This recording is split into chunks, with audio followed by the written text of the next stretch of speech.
Aquí andamos, ya lo saben, javiersolorzano.com, ¿cómo está? Parece que no deja de tener vigencia alguna aquella máxima de uno de los grandes teóricos de la comunicación, el muy admirado Armand Matelar, cuando decía que lo importante para la revisión de los asuntos de los medios de comunicación y tratar de saber qué quieren decir las cosas que muchas veces se dicen en la televisión, en el radio, en los periódicos, importa saber quién lo dice, pero sobre todo quién está detrás de quien lo dice. Y parece que eso mantiene una vigencia. Ya saben, nos referimos al caso de el que 12 personajes de la televisión hicieron referencia a la economía mexicana en un tono como aislando los problemas de la economía mexicana y remitiéndolos directamente a lo que pasa en el mundo, particularmente los chinos.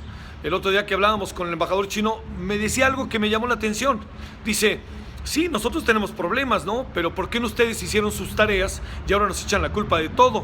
Un país que crece 6.9% anual, pues bueno, yo diría que tiene un poco de derecho a decir, pues sí, ¿no? Si la influencia china es tan importante, pues yo diría, ¿y los otros por qué no hicieron su parte? Porque mientras hubo fiesta, todo el mundo se trepó al barco chino.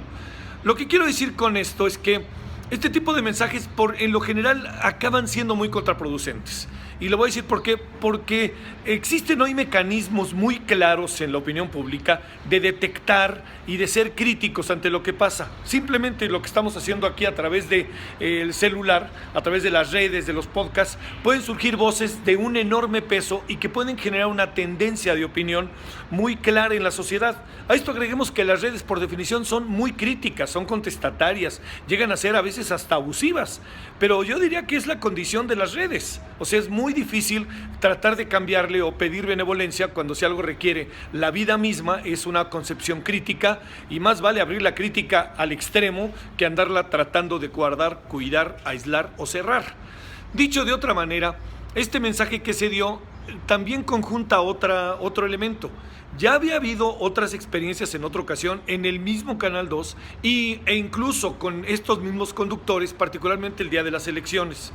Entonces, colocar este mensaje y que luego cuando sea cuestionada la persona que lo dijo acabe diciendo nosotros nada más leemos, pues habla pésimamente de todo el tinglado en su conjunto. Es decir, son al fin y al cabo repetidores de lo que les dicen y poco o nada tienen en su cabeza para opinar o discernir o simplemente pensar en un mundo que es cada vez mucho más interactivo y en un mundo que también requiere cada vez de hombres y mujeres más atentos a lo que pasa cotidianamente. Dicho de otra manera, todo el que sale en la televisión, en el radio o en las propias redes, más o menos está informado y quiere pues simplemente, ¿no?, lanzar una opinión y que esa opinión tenga bases y no repetir como si fuera uno una especie de repetidor, ¿no? Como si fuera uno una especie de personaje autómata que lo que le dicen lo dice y no importa poco o nada lo que está diciendo.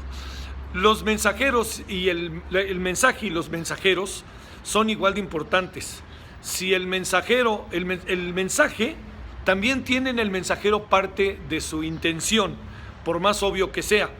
Y entonces esto quiere decir que se buscan mecanismos y formas para poder a través de ellos tratar de meterse en la opinión pública como si la opinión pública fuera aislada, sometida o le importaran poco las cosas. Fíjese la trascendencia que llegó el asunto. No duró un día, duró varios días. Los conductores quedaron un poco en evidencia, y digo un poco porque ha de decir que claro que quedaron en evidencia. El tiempo pasa, oiga, y estas cosas son terribles, pero hijo, esta cultura del olvido o la desmemoria nos rodea de una manera siempre inquietante y peligrosa, y pareciera que muchas veces pasan 5 o 6 días y volvemos a empezar y como si nada hubiera pasado. Sin embargo, aquí lo que queda claro es que lo mejor de lo que pasó, en el sentido de lo que vino a suceder, es que no pasó de largo, hay una reacción de la opinión pública, y estos que andan mandando mensajes tendría que pensar bien, porque generalmente estos mensajes, la única manera de entenderlos es en estas relaciones, en estas complicidades en que hay entre el poder político y los medios de comunicación, que esto sucede, usted y yo lo sabemos a menudo, y lo digo también como una forma de autocrítica en lo que uno tiene que estar siempre más avesado, más listo y tratar de estar con los ojos abiertos. Por lo pronto sí le podría decir lo siguiente: lo que pasó no pasó de largo.